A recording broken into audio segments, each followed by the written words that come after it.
We are back with our 9 News medical expert, Dr. Pyle Coley, to talk a little bit more about Sunday's horrific attack in Boulder.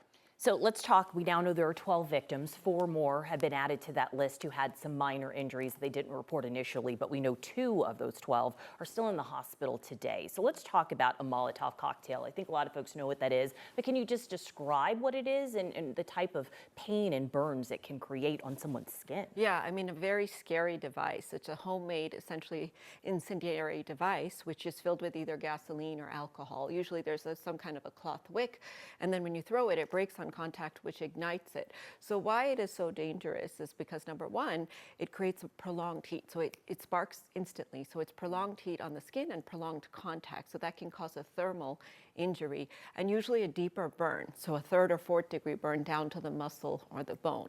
The second, there's chemicals in it. So it can actually cause a chemical burn as well as the gasoline ignites, and that can cause toxicity as it gets into the body. Third, there's inhalation injury. So when you're inhaling something that's a chemical that's burning, that can actually burn your lungs as well.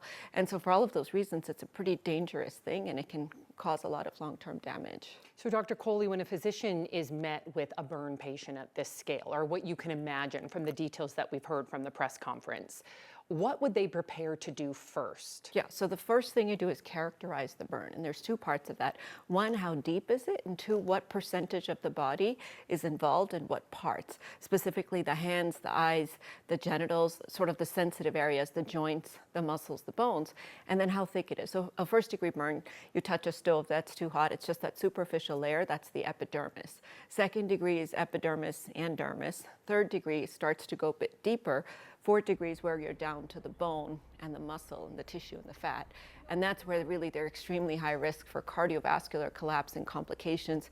They're very high risk for, obviously, infection. So that's when they need to get into a burn unit, when they have 3rd and 4th degree burns. And what kind of treatment are we talking about? I mean, specifically, we know there are a handful of these folks who were older, who were seniors dealing with some of these burns. And that makes me even more nervous because we know as seniors, our tissue doesn't regenerate quite as well. We know that our overall health is not as good, and that all predicts recovery. And we also know that we can be higher risk for respiratory complications and other complications, organ failure and such. So what we're talking about is airway, breathing, circulations, the ABCs of resuscitation. So the first thing they probably did as physicians is to assess how the airway is, how the breathing is, and how the circulation is. So they give IV fluids, they make sure they provide oxygen if they need to, and then they need to debride the wound, which means they actually need to remove that dead tissue before it gets infected. Now, if it's a superficial burn, some of the milder ones, that actually hurts more because your nerves are still working, they're not dead yet. So that's actually more painful than the deeper burns where the nerves are burned off. So essentially your skin has completely gone numb, that tissue is totally dead. And then sometimes in the first few days after they, of course, make sure you're not getting infected or anything, put you in a burn unit, isolate you so that no one exposes you to infection, they actually do a skin graft, which is they take like a potato peeler, take healthy skin tissue from somewhere else and almost use that as a bandage on the burned area to try to help it regenerate and heal because it's such a deep burn that it won't heal on its own. So you had mentioned skin grafting, a number of different ways to treat the burns, and the severity obviously has definitely the variable is the main play here. But what would happen if what would the longest recovery be? Years. Years. Yeah, so we're talking honestly, obviously the first few days where you stabilize and make sure that they're alive. Then you have dealing with wound dressings because this is an open wound, so it can take months to heal.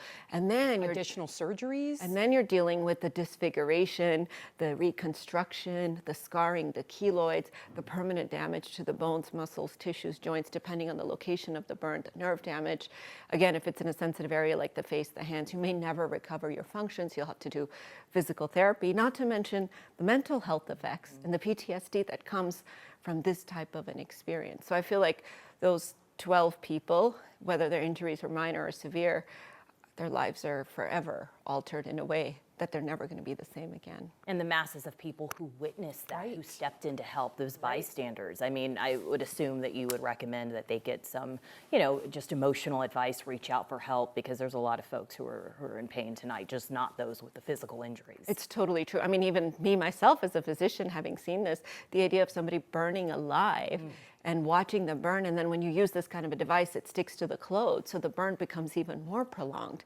I mean, you're just watching somebody writhing in agony. It's disturbing on so many levels. Dr. Coley, thank you so much for your insight and just kind of making us understand, right? Like just a little more Severity. clear. Yeah. Lots of layers. Dr. Coley, thank you. Incredible.